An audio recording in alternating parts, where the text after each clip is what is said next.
Hello दोस्तों, अस्सलाम वालेकुम, नमस्ते, सत श्री अकाल। दोस्तों, अगर आप फर्स्ट टाइम किसी भी कंट्री में जाते हैं, चाहे कुवैत हुआ, चाहे बहरीन हुआ, चाहे सऊदी अरबिया हुआ, किसी भी कंट्री में जाते हैं, अगर कोई भी एजेंट आपको वीज़ा देता है तो बोलता है आपको इतना पैसा दे दो और आपका काम पूरा हो जाएगा। तो आप पहले सोच लीजिए, वो पूछ लीजिए, किसी और से पूछ लीजिए, या तो अपने रिश्तेदारों से या तो अपने दोस्तों से पूछ लीजिए कि ये आदमी हमसे इतना पैसा मांग रहा है वीजे का और इतना खर्चा मांग रहा है। और सबसे पहली बात ये है कि आप पूछ लीजिए वो वीजे का कितना पैसा ले रहा है और स्टैंपिंग का, टिकट का कितना पैसा ले रहा है। तो आप उस हिसाब से काम करिए। सबसे फर्स्ट टाइम तो मैं भी आया हूँ कुवैत में। कुवैत में आया हूँ फर्स्ट टाइम, मेरा लगभग 1 लाख रुपए पड़ गया। मैंने वीजे का 10,000 दिया, फिर स्टैंपिंग का 13,000 दिया, टिकट का 22,000 रुपया लगा मेरा। तो मुझे कुछ जानकारी थी, तो मैंने उनसे बोला कि आप मेरे से केवल वीजे का पैसा लीजिए। आप कितना पैसा लेंगे वीजे का, बाकी काम मैं अपने आप खुद कराऊंगा। तो आप लोग भी देख लीजिए, कुवैत का वीज़ा रहेगा तो अगर आदमी ज़्यादा पैसा मांग रहा है तो वीजे के नीचे जो होता है, वीजे के नीचे असली वीज़ा रहेगा, तो आप वीजे के नीचे देखिए कपिल का नंबर रहेगा। कुवैत का अगर वीज़ा है तो कपिल का नंबर होगा। तो आप अगर आपको अरबी आती है तो आप कपिल से डायरेक्ट कांटेक्ट करिए। अगर वो ज़्यादा पैसा मांग रहा है, कपिल से कांटेक्ट करिए। अगर आपको अरबी आती है तो बोलिए मेरे से कि ऐसा ऐसा बात है और वो आदमी जो वीज़ा जिसको आपने दिया है वो मेरे से इतना पैसा मांग रहा है, आप बताओ क्या करूं मैं। क्योंकि जो कुवैत का वीज़ा होता है, जो कुवैती वीज़ा जिसको देता है, चाहे मैं हूँ या कोई और हो, कोई भी दोस्त यार, जैसे वर्क परमिट वाला वीज़ा होता है जो हाउस का काम होता है, जैसे ड्राइवर का हो गया, बकरी का हो गया, मजरे का हो गया, इस तरह चाय गवा का हो गया। ये सब काम जो पर्सनल होता है, काम जो घर के काम में आते हैं, वो जो वीज़ा कुवैती देता है तो उनसे बोलता है कि आप आदमी बुलाओ और मैं आपको इतना पैसा दूंगा। वो लोग 150, 200, 100 दिनार आदमी को देते हैं कि मेरा आदमी तुम बुलाओ, मैं आपको स्टैंपिंग का पैसा दूंगा, सफ़ारा का पैसा दूंगा। कुवैती बोलता है मैं सफ़ारे का पैसा देगा, स्टैंपिंग का पैसा देगा, कुवैत टिकट का पैसा दूंगा। आप लोग उस डायरेक्ट कपिल से बात करिए, कॉन्टैक्ट नंबर निकाल के बीजे में से आप कपिल से बात करिए। अगर आपने 20,000 बीजे को उसको दे दिया आदमी को, चाहे चाहे जो हो, चाहे मैं हूँ या आपका दोस्त हो या आपका पहचान वाला हो या तो ऑफिस वाला हो, अगर आपके हाथ में बीजे जाती है तो डायरेक्ट कपिल का कॉन्टैक्ट नंबर आप निकालो और कपिल से डायरेक्ट अपना काम करा के मेडिकल फिट हो गए, आप कपिल से डायरेक्ट बात करो।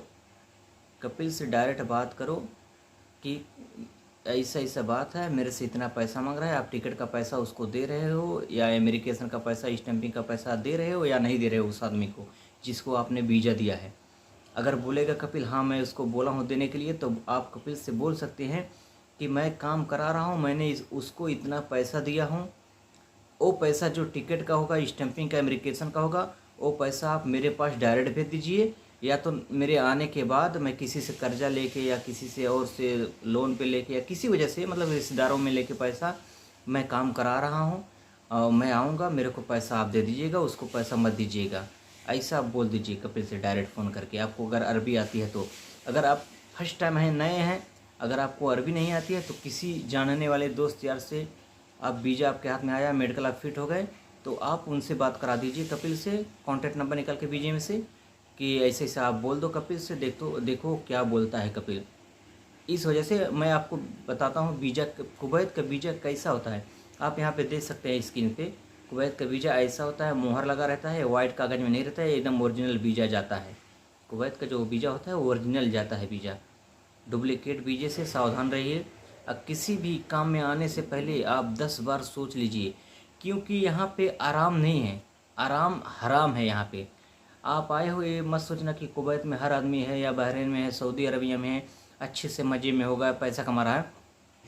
बस भाग की बात है, आपकी लक की बात है, आपकी नसीब की बात है।